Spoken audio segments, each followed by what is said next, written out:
अस्सलाम वालेकुम व्यूअर्स, तो मैं हूं राजा कलड़ो और आप देख रहे हैं मेरा YouTube channel the Don shorthand system. बिस्मिल्लाहिर्रहमानिर्रहीम। पहले हमने जो है 3 चैप्टर क्लियर कर लिए हैं 6 एक्सरसाइज तक। आज हम पढ़ेंगे chapter number 4 the first place vowel. सबसे पहले आपने एक चीज़ याद रखनी है जो शॉर्ट हैंड में इम्पोर्टेंट है, वो है पोजीशंस। शॉर्ट हैंड जो है वो पोजीशन वाली लैंग्वेज है, यानी कोई भी हम लैंग्वेज लिखेंगे तो वो लाइन पे होती है, लेकिन शॉर्ट हैंड में 3 पोजीशनों में अल्फाजों को लिखा गया है। पहले है फर्स्ट पोजीशन। फर्स्ट पोजीशन जो होती है उसके जो अल्फाज होते हैं, फर्स्ट पोजीशन के अल्फाज ऊपर आते हैं, यानी लाइन से ऊपर होते हैं। इस लाइन से, नीचे वाली लाइन से ऊपर होते हैं, और जब उनको वावल दिया जाता है तो वो भी ऊपर आ जाता है। वो वावल का आवाज़ बाद में आ रहा हो या पहले आ रहा हो तो वो उनको ऊपर से दिया जाता है। ये है फर्स्ट पोजीशन। और जब 2 कॉन्सोनेंट जो मिलकर आते हैं तो वो भी ऊपर लिखे जाते हैं, जैसे कि के गे हो गया। और सेकंड वाला जो कॉन्सोनेंट होगा वो नीचे आ जाएगा, लेकिन फर्स्ट वाला जो होगा वो ऊपर हो जाएगा। ये है फर्स्ट पोजीशन। फर्स्ट पोजीशन में भी 4 वावल हम पढ़ेंगे, ठीक है। 4 वावल हमने सेकंड पोजीशन में पढ़ेंगे, 4 वावल हम फर्स्ट पोजीशन में पढ़ेंगे। लेकिन फर्स्ट पोजीशन समझने के लिए ये चीज़ आपको समझना बहुत ज़रूरी है। और जो सेकंड पोजीशन होती है वो लाइन पे लिखी जाती है, यानी उसके जो वर्ड्स होंगे वो कॉन्सोनेंट्स होंगे वो लाइन पे लिखे जाएंगे। इनको आउटलाइन कहा जाता है, इन अल्फाजों को आउटलाइन कहा जाता है, यानी शॉर्ट हैंड के जो वर्ड्स होते हैं उनको आउटलाइन कहा जाता है, क्योंकि इनमें 3 पोजीशन है। कुछ लाइन पे रखे जाते हैं, कुछ लाइन से ऊपर, कुछ लाइन के नीचे। तो जब भी हम सेकंड पोजीशन, तो हमने पढ़ा है कि भाई जब भी हम सेकंड पोजीशन पढ़ते हैं तो हम लाइन पे कॉन्सोनेंट रखते हैं, वावल पुट करते हैं the middle of the word. ये हो गया सेकंड पोजीशन। ऐसे, या 2 अल्फाज निकाले तो ऐसे ऐसे, ठीक है। ये हो गया हमारा सेकंड पोजीशन। फर्स्ट पोजीशन जब भी लिखेंगे ऐसे लिखेंगे। अच्छा, थर्ड पोजीशन जो है, तो थर्ड पोजीशन इन दोनों से डिफरेंट है, वो लाइन के बीच में आएगी, ए क्रॉस द लाइन, यानी लाइन के बीच में आएगी। और जब वावल देंगे तो वो लास्ट में वावल चला जाएगा। ये उसकी पोजीशन है, ये उसकी पहचान होगी। जब भी थर्ड पोजीशन का आएगा कॉन्सोनेंट तो पता कैसे चलेगा कि भाई लाइन के बीच में होगा, यानी एक क्रॉस लाइन होगा। और जो उसमें वावल्स आएंगे, वावल पुट करेंगे तो लास्ट ऑफ द कॉन्सोनेंट करेंगे, ठीक है। जैसे कि ये हो गया, ऐसे हो गया। अगर 2 अल्फाज मिले हुए आएंगे तो कैसे रखेंगे, एक ऊपर रखेंगे। अगर सोया हुआ है अल्फाज हॉरिजॉन्टल है तो एक ऊपर, एक सीधा है तो लाइन के बीच में आ जाएगा, वावल यहाँ पे आ जाएगा। अच्छा, पहले सोया हुआ अल्फाज है फिर ऊपर जा रहा है तो ऐसे लिखा जाएगा, ठीक है। समझ में आ गई बात। तो ये है थर्ड पोजीशन के रूल्स और ये हैं फर्स्ट पोजीशन। तो सबसे पहले हमने जो पढ़ा था वो पढ़ा था क्या, सेकंड पोजीशन। सेकंड पोजीशन के हमने टोटली रूल्स पढ़ लिए। अभी हम स्टार्ट करने वाले हैं फर्स्ट पोजीशन, यानी फर्स्ट पोजीशन के वावल्स भी पढ़ेंगे, फर्स्ट पोजीशन के कॉन्सोनेंट भी पढ़ेंगे। कॉन्सोनेंट सेम रहेंगे लेकिन उनकी पोजीशन जो है वो चेंज हो जाएगी। इसमें समझने वाली बात ये है कि जब भी यहाँ पे कोई भी वावल आ रहा है, अगर ऊपर आ रहा है तो वो अलहदा आवाज़ देगा, एक और वॉइस देगा। लाजमी नहीं है कि ये यहाँ पे जो आ रहा है ये ए का आवाज़ दे रहा है तो यहाँ पे भी ए का, नहीं, ऐसा नहीं होगा। ये डिफरेंट डिफरेंट हो गए। अभी जो सेकंड पोजीशन में हमने 4 वावल्स पढ़े हैं वो डिफरेंट हैं, और फर्स्ट में जो पढ़ेंगे वो डिफरेंट होंगे। सिर्फ जो आउटलाइन है वो ऊपर चली जाएगी, वर्ड्स की जो आउटलाइन है वो ऊपर चली जाएगी। तो इम्पोर्टेंट चीज़ ये है कि ये आपको जहन में रखना है, ये चीज़ आपने समझनी है, क्योंकि यही इम्पोर्टेंट चीज़ है कि भाई ये आवाज़ होते हैं, ये वॉइस होते हैं, कुछ ऊपर जाते हैं, कुछ मिडल ऑफ द वर्ड आते हैं, कुछ नीचे आते हैं। तो इस हिसाब से ये आवाज़ों पे मुश्तमिल एक लैंग्वेज है जिसको वॉइस पे मुश्तमिल हम कह सकते हैं। तो इसी तरीके से फर्स्ट हम पढ़ेंगे first place vowel. Chapter number 4 हम पढ़ेंगे दी फर्स्ट प्लेस ऑफ वावल, यानी पहले पोजीशन वाले वावल्स हम पढ़ेंगे। अच्छा, यहाँ पे जो हमने वावल्स पढ़े थे सेकंड पोजीशन के, वो आपको याद होंगे, ए, ई, ओ, यू। ये 4 वावल हमने सेकंड पोजीशन में पढ़े थे, यानी अल्फाज को जब हम लाइन पे लिखेंगे उसको vowel middle of the word put करेंगे तो ये सेकंड पोजीशन बन जाएगा। तो अभी इसके रूल्स हम रेगुलेशंस पढ़ेंगे कि रहे the next 4 vowels are written in the first place, यानी कि और 4 वावल, टोटल जो वावल्स हैं वो 12 हैं। तो डिवाइड करेंगे 3 पोजीशंस में, तो 4 सेकंड में पढ़े हैं, 4 हम यहाँ पे फर्स्ट में पढ़ेंगे और 4 पढ़ेंगे थर्ड में। उसके बाद दैट इज़ जो हैं at the beginning of the stroke, वो जो दिए गए हैं वो बिगिनिंग ऑफ द स्ट्रोक दिए गए हैं, यानी ये जो शुरुआत जहाँ से स्ट्रोक की हो रही है वहाँ पे पुट किए गए हैं। when the first vowel in the word is a first place vowel, the outline is written in the first position। कह रहा है कि जब भी हम फर्स्ट पोजीशन वाला एक जो वावल है वो पुट करेंगे तो ये भी लाजमी है कि जो आउटलाइन है यानी वो स्ट्रोक है तो वो लाइन के ऊपर होना चाहिए, लाजमी है। इसी तरीके से दी फर्स्ट डाउन स्ट्रोक और up stroke in the outline is written above the line, यानी ऐसे अल्फाज जो ऊपर से नीचे आ रहे हैं या नीचे से ऊपर जा रहे हैं तो वो भी लाइन के ऊपर ही लिखे जाएंगे और उनको जहाँ से वो स्टार्ट होते हैं, जहाँ से भी वो स्टार्ट होते हैं वहाँ पे वावल पुट किया जाएगा। यानी एल हमने नीचे से ऊपर पढ़ा है तो जहाँ से वो स्टार्ट हो रहा है तो वहाँ पे उसको वावल देंगे। आर या कोई और कोई जो नीचे आ रहा है जैसे चे हो गया तो उसको फिर ऊपर लगाएंगे। तो इस हिसाब से जहाँ से वर्ड्स का शुरुआत होगी, जहाँ से वो निकाला जाएगा तो वहाँ पे हम वावल पुट करेंगे। ये आपने बात जहन में रखनी है। The first position outline consist of horizontal stroke are written above the line, यानी फर्स्ट पोजीशन वाले वो अल्फाज जो सोए हुए हैं, हॉरिजॉन्टल हैं, तो वो भी लाइन के ऊपर लिखे जाएंगे और जहाँ से वर्ड स्टार्ट होता है तो वावल भी फर्स्ट में लगाया जाएगा। ये आपने बात याद करनी है, जैसे के पढ़ा, एम पढ़ा, इस हिसाब से, ठीक है। डब्ल्यू पढ़ा है तो वो भी अगर निकालेंगे तो उनको जहाँ से वो वर्ड स्टार्ट किया है तो वहाँ पे वावल पुट कर देंगे। ये फर्स्ट पोजीशन की निशानी है, ठीक है। समझ में आ रही है बात?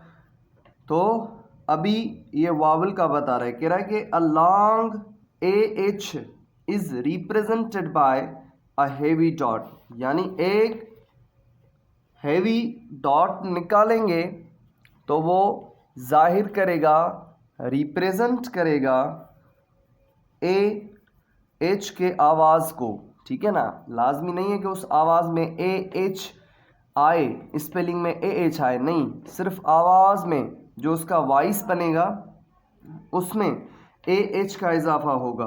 जैसे वर्ड बना हुआ है पी, को पी फर्स्ट पोजीशन में निकालेंगे, वावल भी फर्स्ट पोजीशन में पुट करेंगे तो आवाज़ आएगा पा पा। अभी पा में जो आवाज़ आ रही है पा आ रहा है, पा पा पा, इसमें एच की आवाज़ भी इंक्लूड है। माह, काम, पाम। तो जब भी ऐसी आवाज़ आएंगी, जब भी ऐसी वॉइस आएंगी तो ये फर्स्ट पोजीशन में अल्फाज को रखा जाएगा और हैवी डॉट जो है वो दिया जाएगा। उसके बाद a short A is represented by a light dot, यानी जो ए का वॉइस होगा हल्का लाइट डॉट निकालेंगे तो वो रिप्रेजेंट करेगा ए को, मगर वो वॉइस जो है वो लाइट होगा, लाइट वॉइस होगा। जैसे पीछे हमने पढ़ा था ना ए सेकंड पोजीशन वाला, तो वो कह रहा था पे, एप, बे, यानी कि जो वॉइस थी, जो आवाज़ थी वो हेवी थी। यहाँ पे जो वॉइस है वो हेवी नहीं होगी, यहाँ पे हल्की वॉइस होगी। जैसे एट, एड, एट ये निकाला, at, faith,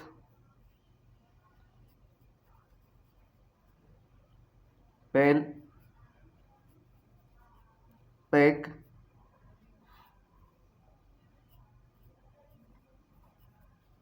back, Beth,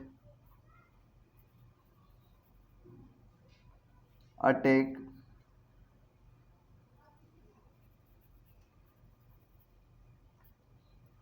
attach,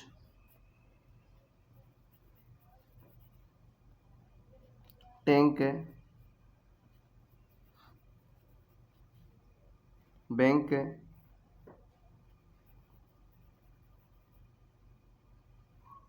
damage,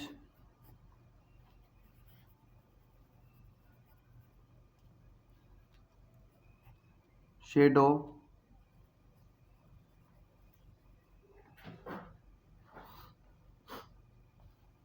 catch, cash. उसके बाद गैंग, मैप, मैनेज,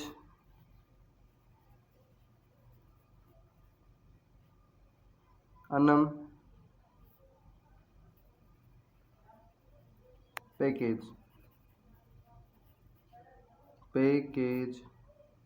ठीक है, आपने अच्छे तरीके से इन अल्फाजों की प्रैक्टिस करनी है। एट, एड यानी कि हल्का वॉइस आएगा। Path, pal, pack, back, tack, bath, attack, attach, tank, bank, damage, shadow, catch, cash, gang, am, among, map, away, lake, manage, अनम, पैकेज। उसके बाद हम पढ़ेंगे सेकंड पोजीशन, सेकंड जो वावल है सेकंड। उसके बाद हम पढ़ेंगे सेकंड प्लेस वावल। अच्छा, उसके बाद हम पढ़ेंगे third vowel. Long A W is represented by a heavy dash. एक हेवी डैश निकालेंगे, एक हेवी डैश निकालेंगे जो जाहिर करेगा ए डब्ल्यू के आवाज़ को। ठीक है ना, ये वॉइस की बात हो रही है, तो ए डब्ल्यू के आवाज़ को वो जाहिर करेगा। जैसे अच्छा, ये फर्स्ट पोजीशन का वावल है, ये आपने याद रखना है कि फर्स्ट पोजीशन का वावल है, ये आपने जहन नशीन कर लेना है। ठीक है, तो ये सेकंड पोजीशन पे खाली जो ओ के आवाज़ को जाहिर कर रहा था, मगर यहाँ पे जो आवाज़ को जाहिर करेगा ए डब्ल्यू की आवाज़ को जाहिर करेगा। जैसे एस को दिया ए डब्ल्यू का वॉइस, तो क्या बना? सा, पा, बॉल, टॉक, टॉल, ऑटो, चाक, जा, ला, सा, पा, बाल, बाट, टॉक, टॉल, ऑटो, चौक, जॉ, ला। ठीक है, जब भी ऐसे आवाज़ आएंगे तो वर्ड्स ऐसे बनाए जाएंगे फर्स्ट पोजीशन पे। उसके बाद हम पढ़ेंगे short O. Short O is represented by a light dot, यानी कि एक हल्का डॉट पढ़ेंगे, सॉरी डैश पढ़ेंगे। उसमें ये फर्स्ट पोजीशन का वावल है, आपने ये याद रखना है। फर्स्ट प्लेस वावल या फर्स्ट पोजीशन वावल है, उसमें सिर्फ ओ जाहिर होगा, लेकिन उसकी जो वॉइस है वो अलग होगी। वो जो पीछे हम सेकंड पोजीशन पे पढ़ के आए थे ओ, उसकी आवाज़ जो है वो हैवी थी, जैसे टो, ओटे, बो, जो। लेकिन जो यहाँ पे ओ पढ़ेंगे उसकी आवाज़ चेंज होगी, जैसे टॉप, टॉप, ऑड, डॉल,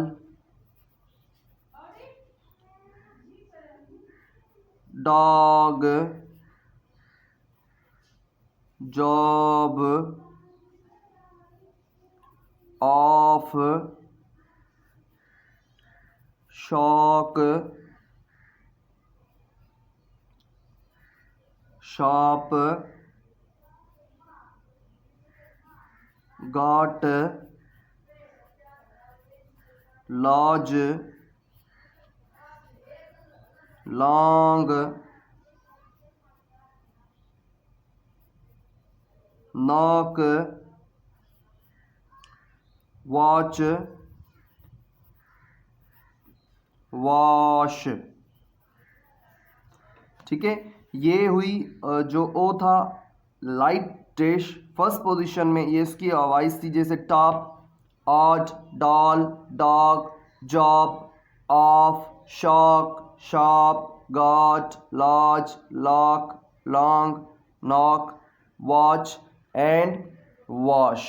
ठीक है, इनकी जो वॉइस है वो ऊपर की तरफ जाएगी, जैसे पा, आट, सा, टॉप, यानी ये जो फर्स्ट पोजीशन है ये ऊपर खींचेगी, आवाज़ को ऊपर खींचेगी। ठीक है, सेकंड पोजीशन जो होगी वो नॉर्मल आवाज़ होगी, जैसे पे, एप, बे। अगर थर्ड पोजीशन पढ़ेंगे तो उसकी जो वॉइस होगी वो फिर नीचे जाएगी, जैसे पी, टीच, ऐसे वीवर्स। ठीक है, तो इनके भी हम शॉर्ट फॉर्म्स पढ़ेंगे, यानी फर्स्ट पोजीशन वाले भी शॉर्ट फॉर्म्स पढ़ेंगे। अभी शॉर्ट फॉर्म जो हैं वो पहले है फार, लाइन के ऊपर एफ देंगे तो वो हो जाएगा फार। ये आपने याद करना है कि लाइन के ऊपर जो आएगा वो फार बन जाएगा। अच्छा, उसके बाद एक डॉट देंगे लाइन के ऊपर, वो लाइन पे आ रहा था तो द को इजाफा कर रहा था, पीछे जो हमने शॉर्ट फॉर्म्स पढ़े थे,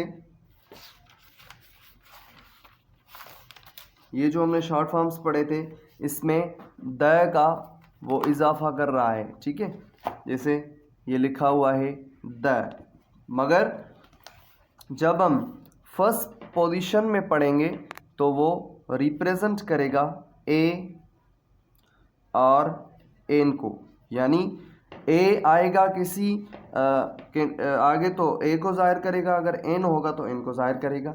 ठीक है ना, तो ये जो कॉन्सोनेंट और वावल का जो होता है, ग्रामर का एक रूल है कि जो वावल से स्टार्ट होते हैं अल्फाज उनके आगे ए एन आता है, और जो खाली होते हैं अल्फाज उनके आगे ए आता है। तो ये आपने याद कर लेना है।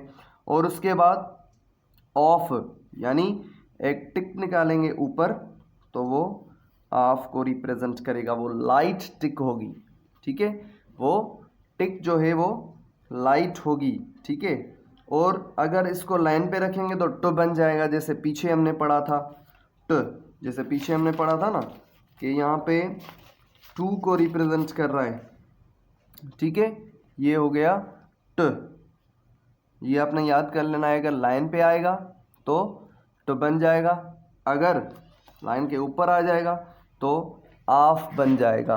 ये चीज़ आपने याद कर लेनी है। ठीक है, अच्छा, उसके बाद लाइन के ऊपर ऐसे देंगे वो ऑन को जाहिर करेगा। अगर ये लाइन पे आ जाएगा तो बट को जाहिर करेगा। ये आपने याद रख लेना है। अगर वो लाइन पे आ गया तो वो रिप्रेजेंट करेगा बट को। ठीक है, लाइन के ऊपर डी देंगे तो वो हेड बन जाएगा। ठीक है, अगर लाइन पे देंगे तो बन जाएगा डू, जैसे पीछे हमने पढ़ा था। अच्छा, कुछ फेरेसेस हैं। फेरेसेस यानी मिले हुए अल्फाज हैं। तो ऑन द जब भी आएगा कैसे पढ़ेंगे? ऑन हम ऐसे पढ़ के आए हैं तो ऑन द ऐसे पढ़ेंगे। ठीक है ना, सीधा नहीं निकालना। स्लाइटली स्लॉन्टेड, थोड़ा मुड़ा हुआ, यानी सीधा नहीं निकालेंगे। जैसे ऐसा ऑन है ऐसे नहीं निकालेंगे। ऑन द आएगा तो ऐसे लिखेंगे। ठीक है, और बट द आएगा तो कैसे लिखेंगे? लाइन पे लिखेंगे, मगर बट द थोड़ा स्लाइटली स्लॉटेड। तो स्लाइटली स्लॉटेड लिखेंगे यानी मुड़े मुड़े हुए, थोड़े से मुड़े हुए। तो यहाँ तक मेरा लेसन कंप्लीट हो गया। ये था chapter number 4, the first position. आपने अच्छे तरीके से इसकी प्रैक्टिस करनी है और इसके बाद नेक्स्ट में मैं ये दोनों एक्सरसाइज अपलोड कर दूँगा। इनकी भी आपको तैयारी कर लेनी है। अगर आपको मेरा चैनल पसंद आया तो काइंडली सब्सक्राइब करें, शेयर करें एंड कमेंट्स करें। अल्लाह हाफिज़।